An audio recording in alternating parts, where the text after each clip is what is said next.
पूर्वाधारहरू त्यो पनि महत्त्वपूर्ण भूमिका रहन्छ।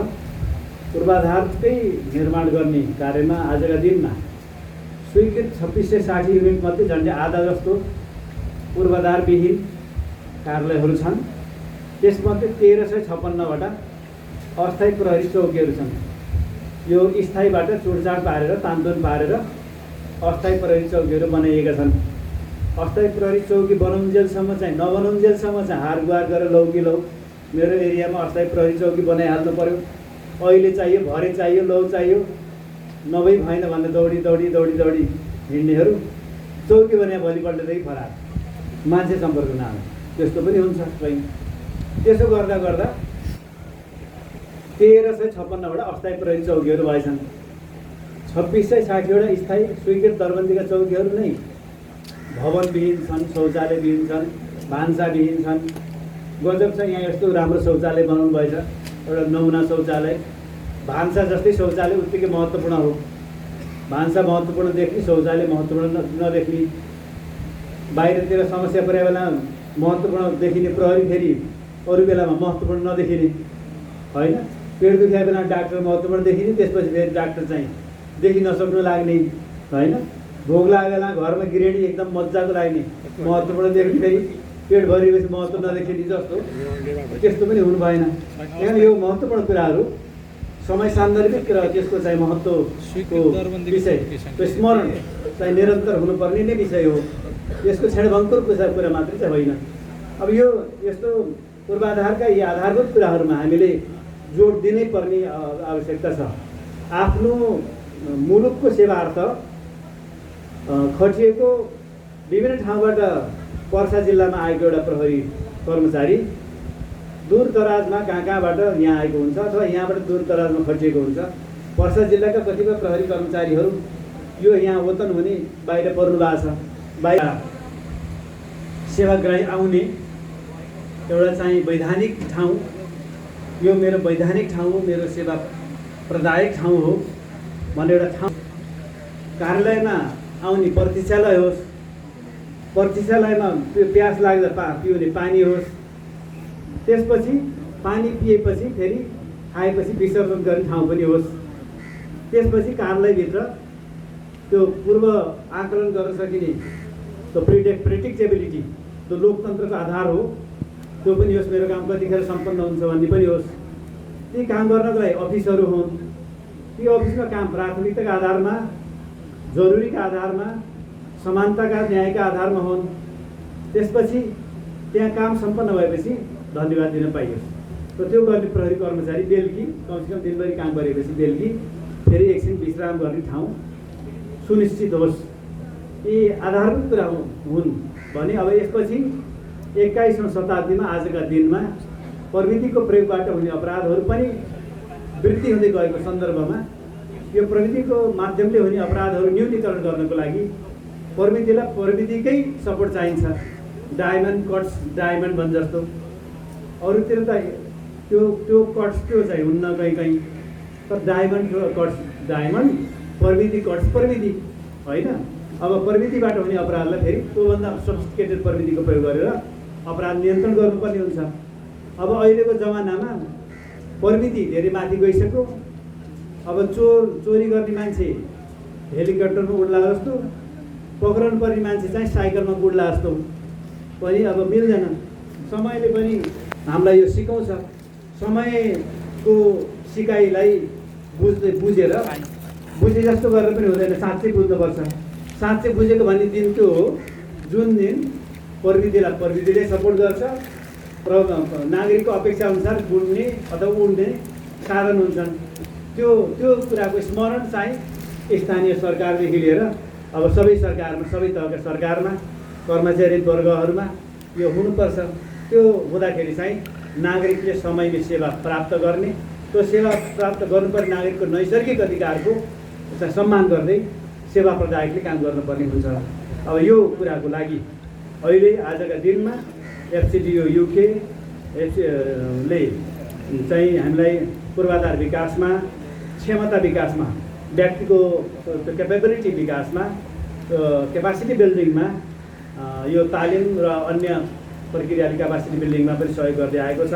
प्रशिक्षणमा, समुदायसँगको सम्पर्क समन्वयमा प्रहरी, नेपाल प्रहरी खास यस्तो संस्था हो जो नागरिकसित अन्योन्याश्रित सम्बन्ध राखेर काम गर्छ। नागरिकसित अन्योन्याश्रित सम्बन्ध राखेर काम गर्ने प्रहरी त्यो इम्पर्सनेसनमा काम हुँदैन। त्यस कारणले यसलाई नागरिकसित कसरी जोड्ने त भन्दा नागरिक आउने ठाउँ भएन जोडिन्छ, नागरिकले सेवा प्राप्त गर्ने कोठा भई जोडिन्छ। र त्यस्तो सेवा प्रदायक र सेवाग्राही दुईटैका बिच सौहार्दपूर्ण वातावरण सिर्जना कसरी हुन्छ भन्दा ती कानुनी रूपले, व्यवस्थापकीय रूपले, साधन स्रोतको रूपले पनि तिनलाई चाहिँ नजिक जोड्ने गर्नुपर्छ। त्यसै नागरिक र प्रहरी जोडिने भन्ने कुराको अलाप दिएकै कारणले एकैचोटि आएर सुपर ग्लुले जोडे जस्तै नागरिक र प्रहरीलाई जोड्ने होइन। अलाप मात्रैले काम गर्दैन, अलाप पनि रागसहितको, सङ्गीतसहितको, सुरसहितको अलाप भएन, त्यसमा चाहिँ मधुरता, माधुर्यता आउँछ।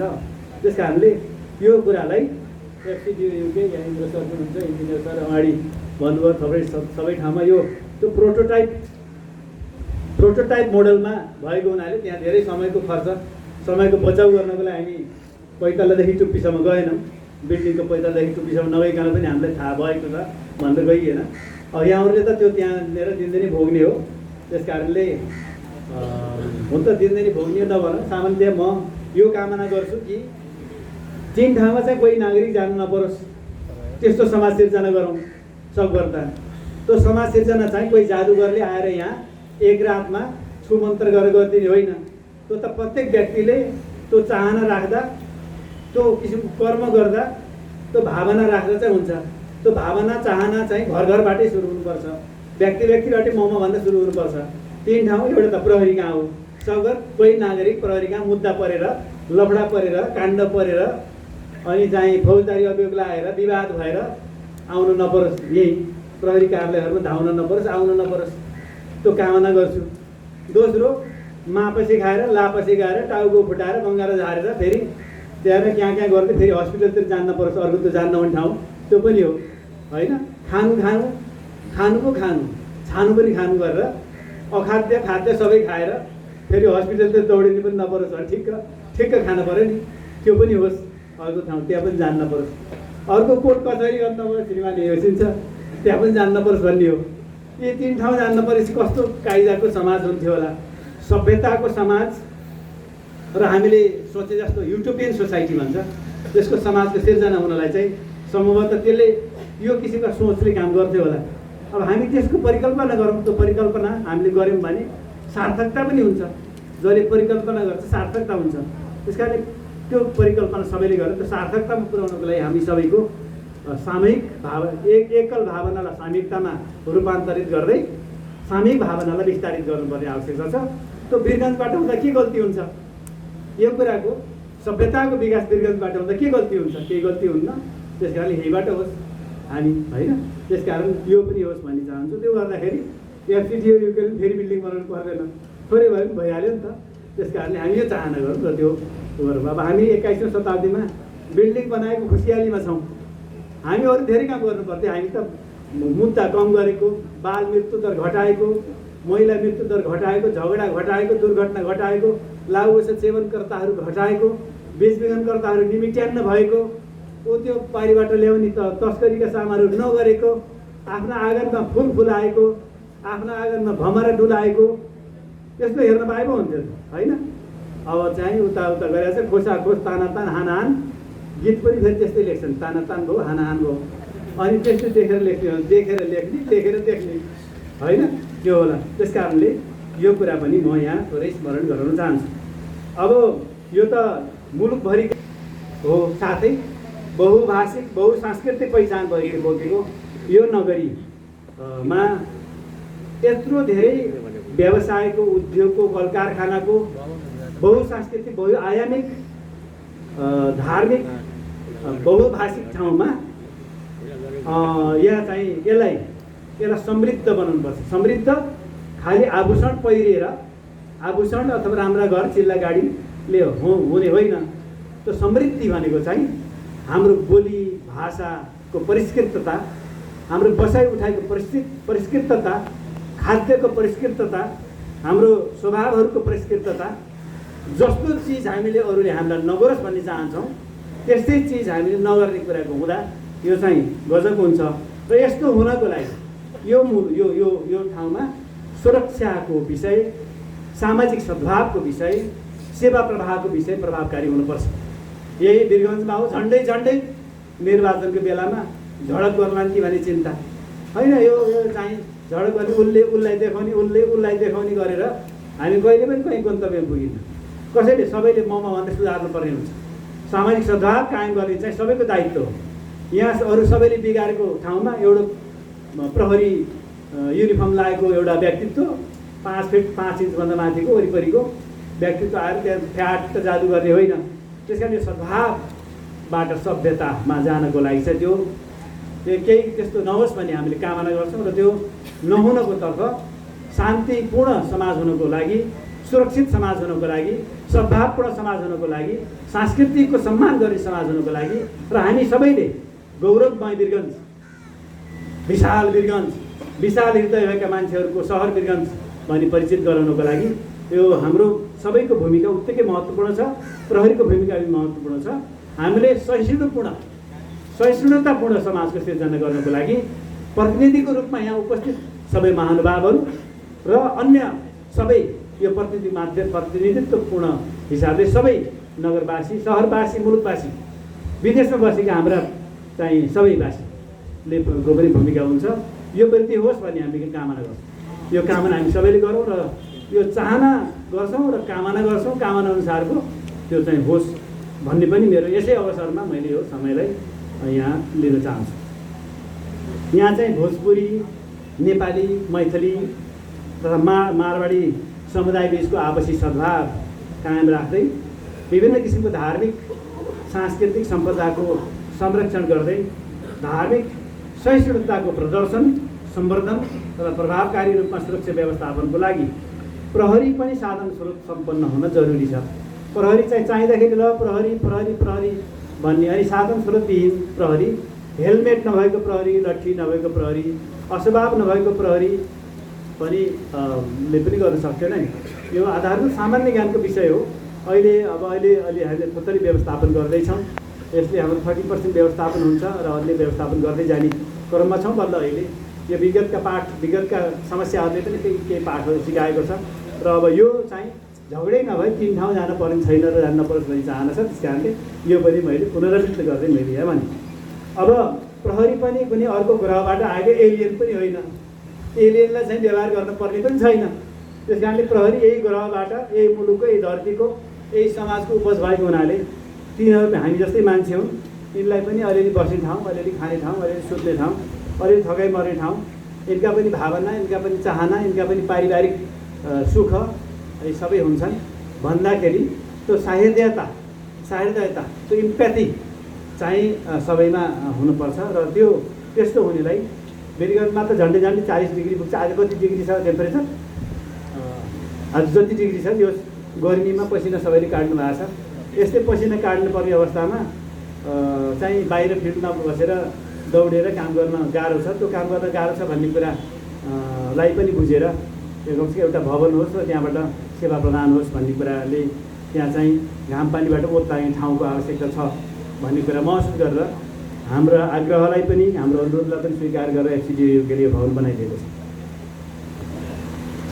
अब यी अवस्थाबाट मुलुकभरिका दूरदराजमा चुइने छानोमुनि सर्प गुजुरिएको ठाउँ छेउमा अनि त्यहाँनिर धुवा र धुलो गर्दै त्यो चाहिँ पशु चौपायासँगै बस्नुपर्ने कुराको चाहिँ कमसेकम यहाँ अन्त भएको छ भन्ने आशा गर्छु। र यसको निरन्तरता सबै ठाउँमा हुनुपर्छ। र यी सबै कुराको लागि सबै सङ्घ संस्था, दात्री निकाय र स्थानीय समुदाय सबैलाई म धन्यवाद पनि दिन चाहन्छु।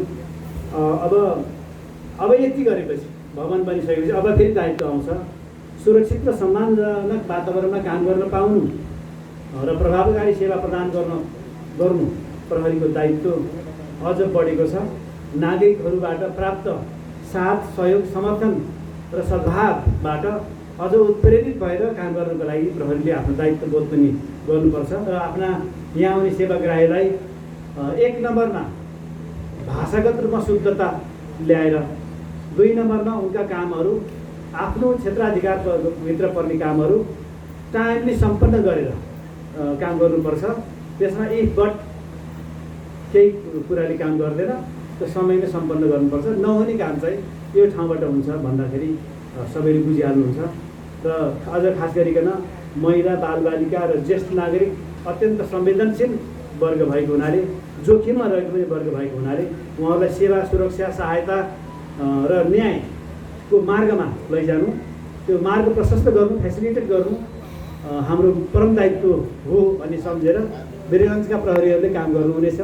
अहिले हामी पछिल्लो समयमा आफूले लेख्न नसक्दाको अवस्थामा नागरिकहरूका निवेदनहरू, नागरिकहरूका चाहिँ उजुरीहरू पनि लेखिदिनलाई हामीले भनेका छौँ। प्रहरी कर्मचारीले नागरिकका निवेदन लिइदिने, मुखले मात्रै भने पनि निवेदन, मौखिक निवेदन दिएकोलाई लिखित लेखबद्ध बनाएर त्यो निवेदनलाई अभिलेखीकरण गरेर राखिदिने भनेका छौँ। अब जे जति उजुरी, निवेदन अथवा जाहेरी जे पर्ने छन् ती पर्नेलाई हामीले एउटा सिस्टमले चाहिँ सबैलाई पुलिस एपको माध्यमले पुलिस कहाँ दिन सकिने, त्यही मेरो खबर आउँछ। मुद्दा नचल्ने भए चल्दैन भन्ने आउँछ, चल्ने भए अगाडि बढ्यो यहाँ गयो भने स्टेपको सूचना आउँछ र अगाडि भइसकेपछि के कारबाही भयो त्यो पनि सूचना आउने गरी त्यसको व्यवस्थापन गर्ने प्रयत्न गरिरहेका छौँ केन्द्रबाटै। र त्यो गर्दाखेरि हामी सबै नागरिकले यहाँसम्म धाउन नपरिकन आफ्नै घरबाट आफूलाई परेका पिरमर्काका सम्बन्धमा उजुरी गर्न सक्नुहुनेछ। त्यो उजुरीमा आउन अनिवार्य रूपमा आउनु पर्दादेखि अवस्थामा बाहेक यहाँहरूले दिएका निवेदन त्यसरी सुन्ने वातावरण हामी सिर्जना गर्न खोज्दैछौँ। अब यसको लागि हामीले अरू ठाउँबाट पनि सहयोग लिउँला। अहिले थुप्रै ठाउँमा हाम्रा अब 45वटा युनिट त एचडियुकेले बनाइसकेका छ। अब थुप्रै ठाउँमा अझै पनि बनाउन पर्ने अवस्था छन्। अब विशिष्टीकृत भवनको सञ्चालनसँगै महिला बालबालिकाको कमसेकम न्यायमा पहुँच हुने कुरालाई सहज बनाएको छ भन्ने हामीलाई लागेको छ। अब यो गरेपछि हामी सबैले अलिकति छरितो किसिमले सेवा प्राप्त गर्न सक्नेछौँ भन्नेको प्रत्याभूत पनि भएको छ। अब यति भनेपछि अर्को एउटा विषय छ, पीडामा रहेका, अन्यायमा परेका सबै व्यक्तिहरूले निडर भएर आफ्ना कुराहरू प्रहरी समक्ष राख्न पाउनुपर्छ। त्यसरी राख्दाखेरि तराईमा कहीँ ठाउँमा कतिपय जिल्लाहरूमा त म पनि तराईमा बसेको छु, कहीँ एकजना व्यक्ति पीडित हुनुहुन्छ, उहाँलाई मौरी जस्तै सबैले घेरेर आएर उहाँलाई तैँले नबोल्नु, तैँले जाने छैनस्, मैले जाने छु, तैँले चिन्या छैनस्, मैले चिन्या छु, तैँले पढ्या छैनस्, मैले पढ्या छु, तैँले भन्दा मैले मिलाएर कुरा गर्छु, मलाई त भित्र चिया समेतको व्यवस्था हुन्छ भनी गफसप दिएर बिचरा निमुखा मान्छेहरूलाई पनि त्यहाँ शोषण भएको पनि पाइन्छ। त्यसैले त्यो कुनै पनि मुद्दा वा विवादसँग सम्बद्ध नभएका व्यक्तिहरू पनि विवादमा पीडामा परेका मान्छेहरूलाई घेराबन्दीमा पारेर बोल्नै नदिइकन ल्याएको पनि पाइन्छ। त्यस्तो कुराको अन्त गर्नुपर्छ। प्रहरीले हरेक नागरिकका जुत्तै नभएका, चप्पलै नभएका, आङमा एक सरो लुगा नभएका, दुखी भएका, पीडित भएका, बहिष्कृत भएका, किनारीकृत भएका, तिरस्कृत भएका, कानुनको संरक्षणमा पर्न नसकेका सबै किसिमका नागरिकको सारथी प्रहरी हो। मुलुकको, राज्यको, सरकारको पहिलो प्रतिनिधि, सडकमा देखिने प्रतिनिधि पनि प्रहरी भएको हुनाले त्यो सेवा प्रहरी सबैका कुरा सुनेर काम गर्नुपर्ने हुन्छ। त्यस्तो नभएर अब त्यो विवादसँग प्रत्यक्ष संलग्न नभएका मान्छेहरूले फेरि पञ्चायती वा विभिन्न किसिमका कुरामा सहभागी भएर अनावश्यक हस्तक्षेप गर्दै आएको पनि पाइन्छ। त्यसो गर्दाखेरि एउटा गम्भीर सामाजिक र कानुनी समस्या पनि हुन्छ। मुद्दाको एउटा बाटो जानुपर्ने बरालेर अर्कैतिर लाने, त्यहाँनिर मिल्ने मुद्दा भड्काउने, अब सम्पन्न भएका मुद्दाहरू पनि बिगारिदिने, यो किसिमका कुराहरू पनि हुन्छन्। आफ्नो स्वार्थ सिद्धिको लागि अर्को बिचरा निमुखा मान्छेलाई एकदम बराल्ने किसिमको प्रवृत्ति पनि छ। यस्तो किसिमको अनअथराइज इन्टरफेरेन्स, यस्तो किसिमको हस्तक्षेपपूर्ण किसिमको व्यवहारले एउटा न्याय पढ्ने प्रक्रियालाई त प्रभावित पार्छ नै, आर्थिक बोझ पनि थप्छ, निर्णय प्रक्रिया पनि प्रभावित बनाउँछ, कमजोर आर्थिक अवस्था भएकाहरूलाई पनि अन्यायमा पार्छ। एकचोटि अन्यायमा परेकालाई हेरेर आफ्नो स्वार्थ सिद्धि गर्नको लागि आफ्नो इच्छा अनुसारको ठाउँमा लतारेर लाने किसिमको जुन प्रवृत्ति छ त्यो अन्त्याउनुपर्छ। त्यसैले तराईका जिल्लाहरूमा कि कसुर हो कि होइन, के मुद्दा चल्छ कि चल्दैन, कि व्यक्तिलाई कारबाही हुन्छ कि हुन्न, जे हो त्यही हुन्छ नि। त्यहाँ ल्याएर दिनभरि जहाँ पञ्चायतीको नाममा दिनभरि भइभरका मान्छे चाहिँ आफ्नो घरमा छाहारी छैन भने यहाँको छाहारीमा बसेर, पङ्खा छैन भने पङ्खाको हावा खाँदै दिनभरि गफचुटिया बस्ने ठाउँ यो होइन। आफ्नो घरमा केही काम नभएको भए घरमा अहिले खाली भएका जग्गामा काउली लाउनु, भिन्डी लाउनु, भान्टा लाउनु, केही लाउनु, उत्पादन गर्नु, त्यो गर्नु ठिक हुन्छ। यहाँ आएर बेकारको त्यो समय खेर फाल्नु हुँदैन भन्ने कुरा सुनिश्चित गर्नको लागि यो पञ्चायतीका नाममा गरिने किसिमका अस्वाभाविक लज्जाजनक किसिमका क्रियाकलापहरू नगरौँ हामीले भनेका छौँ। त्यो कुरा फेरि यहाँ पनि दोहोऱ्याएर म भन्छु, यहाँ चाहिँ युनिटका कमान्डर साहबहरू पनि हुनु होला, उहाँहरूले पनि त्यही गर्ने। अनावश्यक रूपमा पञ्चायतीको नाममा लब्ध प्रतिष्ठितका नाममा स्वघोषित व्यक्तिहरू आफै आएर आफ्ना अनर्गल किसिमका बेसुरा तालका विभिन्न किसिमका चाहिँ सुर ताल बजाउने कुराहरूलाई बन्द गर्नुपर्छ भन्ने मैले यहाँहरूलाई पुनः म भन्न चाहन्छु। अब स्थानीय सरकार पालिकाहरूका रहेका न्यायिक समितिको क्षेत्राधिकारमा रहेका विषयहरूको हकमा न्यायिक समितिले नै समाधान खोज्छ, त्यहीँनिर छ। ती तत्त विषयमा सबै आफ्ना भूमिका निर्वाह गर्नुपर्छ। बिजुली अफिसले तार लत्रेको छ भने काट्न पर्यो, पानी अफिसले ढल फुटिया छ, पानी फुटिया छ भने मिलाउनु पर्यो, चाहिँ रुख वन अफिसले चाहिँ रुख ढल्या छ भने चाहिँ समयमा दौड्दै गएर काट्न पर्यो। सबै कुरामा पुलिस गएर काट्नु, त्यसपछि त्यहाँ आएर ढल्किँदै हाँसको चालमा त्यहाँ गएर चाहिँ त्यसपछि गफ दिने कुराहरू पनि स्वीकार्य हुन्न। त्यसको कुरा जसको दायित्व त्यसको दायित्व सिर्जना गर्न पर्ने दिन आएको छ। लोकतन्त्रमा हरेकले आफ्नो भूमिका निर्वाह गर्नुपर्छ, उत्तरदायित्व वहन गर्नुपर्छ। यो कुराको पनि हामीले यहाँ सबैले यसलाई सञ्चारकर्मीज्यूहरूले पनि त्यसतर्फ कसका दायित्व के हुन् भनेर पनि त्यहाँ गर्नु पर्ने हुन्छ। सबै जादुगर चाहिँ प्रहरी होइन, त्यसको कुरा पनि हामी सबैले थाहा छ। त्यसैले दुई पक्षबिच छलफल गर्दा पीडित, निवेदक, उजुरीकर्ता, विपक्षी अथवा निवेदकले इच्छाएको व्यक्ति बराबरीको सिद्धान्तमा निवेदकको एक विपक्षीको एक गरेर सामान्य कुरो बुझ्नको लागि आउने स्वाभाविक हो। त्योभन्दा बाहेकका मौरी जस्तो झुन्ड आउनु त्यति राम्रो होइन। त्यसलाई म दोहोऱ्याइ भन्नुपर्ने कुरा के हो भने यतातिर धेरै हुन्छ, विभिन्न ठाउँमा धेरै हुने हुनाले जिल्ला प्रहरी कार्यालयहरू त्यसको चाहिँ भूभरिमा नपरुन् भन्ने चाहनाका साथ मैले यो भनेको। अब त्यसलाई हटाउँदै हरेक नागरिकका कुरालाई सुनिदिने, पहिला सुनिदिने, बुझिदिने अनि सम्बोधन गरिदिने कुरामा अग्रसरता चाहिँ प्रहरी कर्मचारीले आफैले गर्नुपर्छ। त्यो सुन्दिन बुझ्दिनको लागि जसको लेखन चल्दैन उहाँहरू लेखिदिने पनि काम गर्ने हो भने भविष्यमा जसको अहिले हातमा स्मार्टफोनहरू, आइफोनहरू उपहारमा पाएका हुन् कि आफै किनेका हुन्, ती सबै चिजहरू बोकेर हिँड्नु भएको छ। ती सबै बोकेर हिँडेकाले आफै निवेदन दिनको लागि प्रहरी एपको प्रचलन गराएर प्रहरी एपको माध्यमले चाहिँ त्यहाँनिर सूचना दिन सक्नुहुन्छ। ती प्रहरी एपबाट आएका सूचनाहरूलाई समयमै सम्बोधन गर्ने र त्यसको ट्र्याकिङ पनि गर्ने। तपाईँको उजुरी पर्यो, उजुरी दर्ता भयो, तपाईँलाई मान्छे पक्राउ गरौँ, थुनिएको छ, म्याद थप भएको छ, बयान काम हुँदैछ, अरू त्यसको सूचना पनि दिइराख्नुपर्छ, अपडेट पाउनुपर्छ भन्ने हो। अब त्यतातर्फ जानुपर्छ। त्यस कुराको लागि सबैको सहयोगको आवश्यकता पनि छ। अब पछि चाहिँ एउटा जिपिएस लोकेसन दिने, मोबाइल फोनमा पनि त्यो स्मार्टफोनहरूमा प्यानिक मोडमा जान सकिने हुन्छ, प्यानिक मोडमा जाने, त्यसको प्रयोग पनि गर्ने। त्यो सूचना पाएपछि प्रहरी कर्मचारी क्रियाशील हुने, प्रहरीलाई पनि त्यसमा अवेर गराउने काम प्रहरीको भने अरूले पनि त्यसलाई प्रयोग सुरु गर्न पनि पर्छ।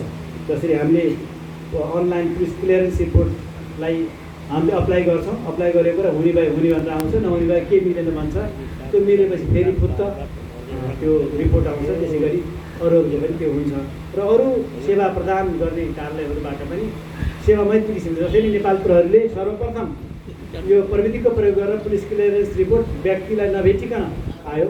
अब जमाना फेसलेसको छ, त्यहाँ ट्राफिक लाइट बलेको होस्, सडकमा ट्राफिक लाइट बलेपछि देखेर सबै मान्छेहरू सबै रोक्यो, सबै हुन नसकेका मान्छेहरू पक्राउ परुन् अनि तिनलाई कानुनी दायरामा ल्याइयोस्। त्यसपछि चाहिँ त्यो बेसकरण दौडी लेन डिसिप्लिन मेन्टेन नगर्ने, मापसी गर्ने, लापसी गर्ने, हेलमेट नलाउने, सिट बेल्ट नलाउने, जथाभावी ओभरटेक गर्ने, ओभरलोड गर्ने, भभरलोड गर्ने सबै किसिमका मान्छेहरूलाई त्यो क्यामेराले नढाँटिकन क्यामेराले फुत्त फोटो खिचेर पुलिसको कन्ट्रोल रुममा फालोस्। पुलिसको कन्ट्रोल रुमले तपाईँकोमा टिक्रिङ घन्टी बजाएर पहिलो खाममा ट्याक्रेक्क ल्याएर हालिदियोस्। त्यसो गरेपछि त्यहाँनिर सबैले बिग ब्रदर इज वाचिङ, कसैले हेरिरहेछ, छिकसित हिँड्नु पऱ्यो, नभए फेरि पहिलो खाना आउला कि भन्ने चिन्ताले सबैले आफ्नो नियम पालना गर्नेछन्। संसारभरि अन्त भएको छ, यहाँ पनि हुनसक्छ। त्यस कारणले हामी त्यसतर्फ जानुपर्छ। प्रविधिको मान्छे भए दाई भन्दै, भाइ भन्दै, काका भन्दै, सम्धी भन्दै फेरि नाता लाउन आउने मान्छेका लागि अब त्यसले क्यामेराले दाइ पनि भाइ पनि केही भन्दैन, त्यसले निष्पक्ष काम गर्छ। अब निष्पक्षताको सिद्धान्तमा काम गर्नुपर्ने हुँदा प्रविधिको प्रयोगलाई हामी जोड गर्नैपर्छ। त्यसतर्फ हामी पनि छौँ र यहाँको सहयोगको पनि अपेक्षा गर्दैछौँ। र यी सबै कुराहरू भन्दै अब प्रहरीको काम कारबाहीमा नागरिकको सहयोग वृद्धि होस् भन्ने हितले एफसिडिओ युकेले यो भवनको निर्माण गरी सहयोग गरेको हो। अब यो भवन चाहिँ खालि ढुङ्गा गिटी बालुवा छड त्यो चाहिँ मात्रै बनाएको होइन। यो त एउटा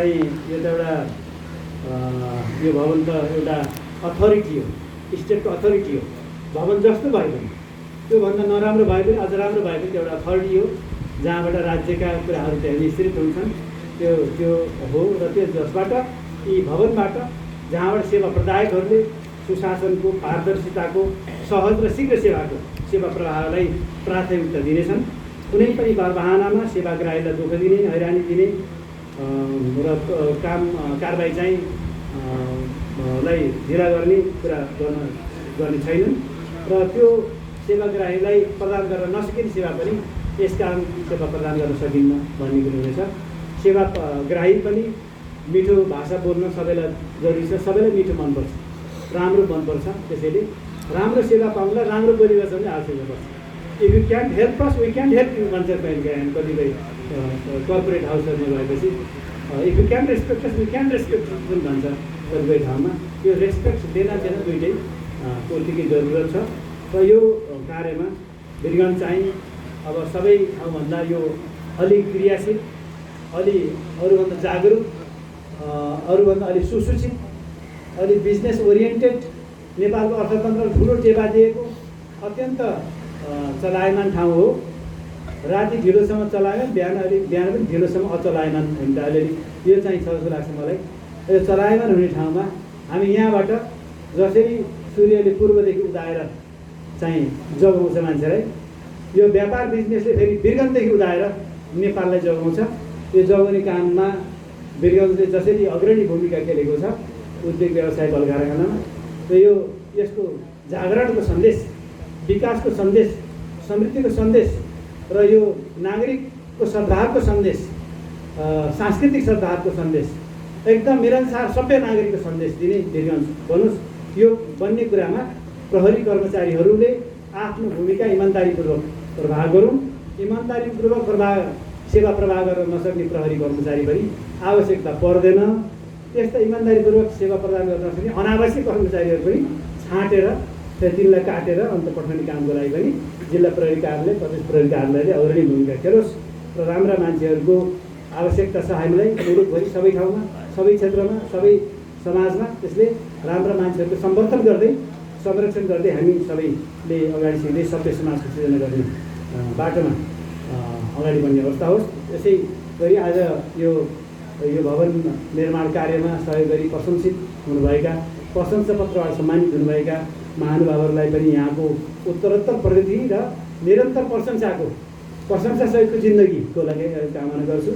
र यो नागरिक मैत्री सेवाको धरोहरको रूपमा रहेको यो प्रहरी, महिला, बालबालिका तथा ज्येष्ठ नागरिक सेवाले जहाँ महिला पुजिन्छन् त्यहाँ भगवानको बास हुन्छ भने जस्तो यहाँ चाहिँ सबभन्दा त महिलाको मुद्दै नआउँ, घरमा घरेलु हिंसा नहोस्। मापसे र लापसे कम गऱ्यो भने यो हिंसाहरू कम भइहाल्छन्, आधा कम हुन्छ। यहाँ दुईवटा कुरा फेरि अन्तिममा यो दुईवटा शब्द आइहाल्यो। यो वीरगञ्जमा मापसे र लापसे पनि ज्यादै बढी छ। यो केटाकेटीहरू, युवाहरू, हाम्रो धेरै युवाहरू युवतीहरू मादक पदार्थ तथा लागु पदार्थको सेवनको दुर्व्यसनमा परेर हाम्रो समाजलाई, घर परिवारलाई आक्रान्त बनाएका छन्।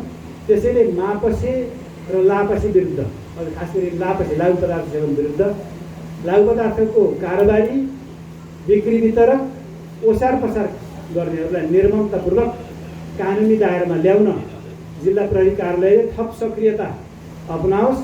र यो सक्रियताका साथ यी कारोबारीहरू कानुनी दायरामा आएर निमिट्यान नहुन् र जो सेवनकर्ताहरू पनि हाम्रो यहाँ उत्पादनै नहुने स्थिति भएपछि सेवनकर्ताहरू घट्दै गएर शून्यतर्फ जाउँ, त्यसतर्फ काम गर्ने विशेष निर्देशन दिन्छु। साथै अब यो वीरगञ्जको नाका भएको, ठुलो नाका भएको ठाउँ यही हो, मुलुकको सबभन्दा ठुलो नाका। यो नाकाका फेरि सहायक नाकाहरू भन्दै कुना काप्चाबाट अब सबैले त्यो तस्करी गर्ने लगायतका कुनै पनि क्रियाकलाप अस्वाभाविक घिनलाग्दा र मुलुकलाई नै घाटा पुर्याउने यो क्रियाकलापमा संलग्न व्यक्तिहरूको अभिलेख राख्न मैले आजभन्दा 6 महिना अगाडि नै भनेको थिएँ। सबैको अभिलेख होला। त्यो तस्करी गर्ने व्यक्तिहरूलाई पनि निर्ममतापूर्वक जोसुकै जेसुकै जस्तोसुकै भए पनि त्यसलाई ल्याएर कानुनी दायरामा ल्याएर उदाङ्ग पारिदिने काममा तपाईँहरू लाग्नुहोला। र त्यस पछाडि भन्सारको मुख्य नाकाबाट भन्सार तिरेर आउने मान्छेको सङ्ख्या वृद्धि होस्, भन्सारको दर वृद्धि होस्, भन्सारको लक्ष्यभन्दा बढी उपलब्धि हासिल होस्, त्यो त्यसको मुख्य भूमिकामा होस्। यहाँ कराई बसालेर पारिपट्टि दौड्दै गएर छिमेकी कहाँ भान्सामा चाहिने भान्टा र भेन्डी किन्न जाने प्रवृत्ति पनि त्यागेर आफ्नै आँगनमा भान्टा फलाउने, आफ्नै आँगनमा रामतोरै फलाउने कुराको पनि हामी कहाँ चेतना जागोस् र हामी समृद्ध मुलुकको समृद्ध नागरिकको रूपमा स्थापित भएर बस्ने स्थिति सिर्जना होस् भन्ने कुरामा यहाँहरूले नै नेतृत्वदायी भूमिका निर्वाह गर्नुहुनेछ भन्ने अपेक्षासहित यो बालबालिका महिला बालबालिका तथा ज्येष्ठ नागरिकहरूको अधिकार र मर्यादासँग सम्बन्धित यो भवन को उद्घाटनपछि यो थप सेवा र विश्वासको धरोहरको रूपमा यो स्थापित होस् र सङ्ख्या घट्दै गएको तथ्याङ्कसहित आगामी दिनहरूमा हामीले वीरहरूलाई सभ्य समाज भव्य समाज, सभ्य सहर भव्य सहरको रूपमा हामी चित्रित भएर यो ठाउँ हेर्नको लागि लालाई धुने ठाउँ बनोस् भन्ने कामनासहित बिदा हुन्छु। धन्यवाद। जय नेपाल। मन्तव्यका लागि प्रमुख अतिथि श्रद्धेय श्रीमान प्रहरी महानिरीक्षक दान बहादुर कार्कीज्यूमा विशेष आभार प्रकट गर्दछु। यस पश्चात यस समुद्घाटन